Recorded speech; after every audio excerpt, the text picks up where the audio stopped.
Good afternoon. I'm Lieutenant General Todd, Semonite, 54 Chief of Engineers, and we're on the road again. Today we're actually in Winchester, Virginia. Came out here for the retirement of Mr. Howard Stickley, 44 years of great service to our nation in the Corps of Engineers. He's the SES that supports the Transatlantic Division, or TAD. While I was here, though, I got a great briefing from the Transatlantic Middle East District, or TAM as it's called, and I want to just have a chance to talk to the commander and the DPM about some of the great things you're doing. Stephen Bales is the commander. Stephen, I was so impressed with the briefing you guys gave me on the magnitude of your program, both in size and in scale, but also in complexity. Every one of these is a far-off country. You got different kind of workforce. Tell the Corps team just a little bit about your district and maybe some of the big things you're doing. All right, sir. So, Chief, thanks.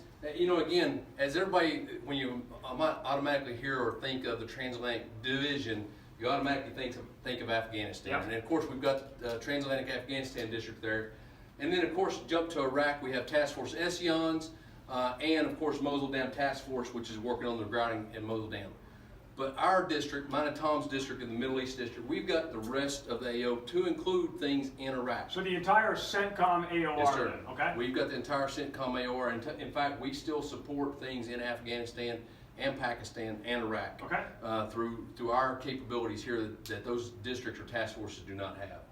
And Chief, as you were talking about, you know, we have big MILCOM programs in Bahrain, have some in Kuwait, and in other countries. But the bulk of our program right now is growing into the FMS. And what does that mean? So it's a foreign military sales, sir. And you know, when you look at the National Defense Strategy about getting our partners to increase their capabilities, to bring those combined capabilities of U.S. and a partner nation together to provide security and stability for the region, that's what we bring to the table. And this is when that country's paying the bill, though. So yes, they come to the Corps of Engineers and ask you to construct facilities, and they provide the money for that. Yes, sir. Okay. Yeah. So a lot of our mission partners are through Defense Security Cooperation Agency, okay, AFSAC, and some of those other DSCA type entities.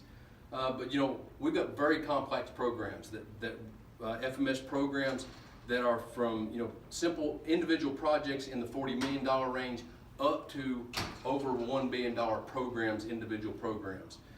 Whether it's F-15 bed down, F-16 bed down, Patriot, THAAD, we have that full gamut of complex programs scattered across the Middle East to support the national security efforts in this. So it's not just weapon systems you're supporting, it's also the rest of the bed down, facilities, yes, operation facilities, all that kind of stuff. Operations, maintenance, okay, and the actual operational facilities for the... And then Stephen, what, about 12 countries, is that about right? Yes, sir, 12 countries. Right now our program is approximately just right at $3 billion.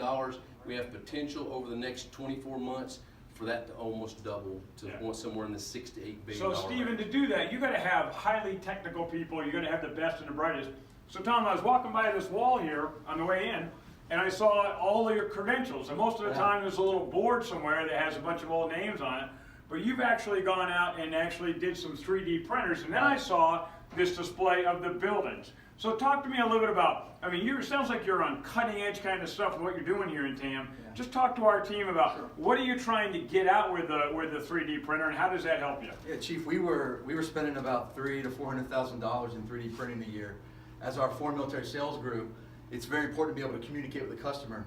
So you got to keep up with all industry, technology. So part of it was, for about $90,000 investment, we've got a 3D printer here that can pretty much build and scale any facility that you can imagine. Wow. So here's a tiny version of a little tiny facility. Okay. And if you open it up, you can actually detail inside not just the layout, but you can also detail the ventilation, mechanical, electrical. Wow. So it's a great way to be able to communicate with your customers in a quick and an effective way. And the way you've designed this is you actually build the building, but then there's actually modules that you can say, we might want to make this a sleep area or a work area, or for instance right here, yes, here's actually the bathroom module that then you can plug and play to show somebody from a foreign country how you build this. Right, so what you're holding on to right here is just a standard design. So we're also the center of standardization for non-permanent facilities. Okay. So we have designs on the shelf that we can bring to our partners that literally cost them nothing. And if they want to take them as is, we can work with them within the structural framework of it, give them any kind of layout that'll fit inside, and we can be going to contract award within 2 months from the time they ask us to do Yeah, something. and as engineers, we think in 3D. We're pretty good to understand how to visualize something by looking at something on a piece of paper. Right. But for the layman out there to be able to hold something, to Yeah. look at it, to touch it, Right. especially somebody from another country who might not understand English, I think this is a great capability. Yeah, absolutely. It's very beneficial, not just in business development, but actually just communicating designs to our customers. So now, this is actually every one of your employees. Here's your engineering shop. Yeah. So it's actually, this is Joe Godwin, he's a North Carolina engineer. So you've Yeah. used the same tool Yeah. to be able to put up the actual seals of your professional engineers. Yeah, it's a great way to recognize our staff. Yeah. And, when people come and go, we actually present them with their seals Yeah. as a, as That's a party gift amazing. as well. That's Yeah. amazing. Yeah. Well, listen, I'm real impressed with what you're doing out here. And I would just tell everybody in the Corps, as much as we have a massive workload, you guys know that we're probably going to do about $48 billion this year. The bottom line is that we've got to continue to be able to deploy some of our people into Afghanistan. And as Stephen has said, he's got to have a lot of people to keep rotating in and out of TAM to be able to do his mission. So if you're inclined to go to overseas, do exciting work, and to be able to not only be able to build great buildings, but really be on the cutting edge of technology and to be able to lead our country in taking care of other countries, then call down to TAM, talk to the leaders out here, and get on the list of trying to deploy. Hey, listen, thanks so much you, for sir. having me out. Thank you. Phenomenal work you guys are doing. I'm taking some of this back, the brochures, and make sure the guys in the Pentagon know this. But Stephen, thanks for your leadership. Sure. You were a great district commander the first time. You're doing even a better job over here, and we're excited about everything that TAM's doing. So, from Winchester, Virginia, on the road again, building strong with the great people from TAM.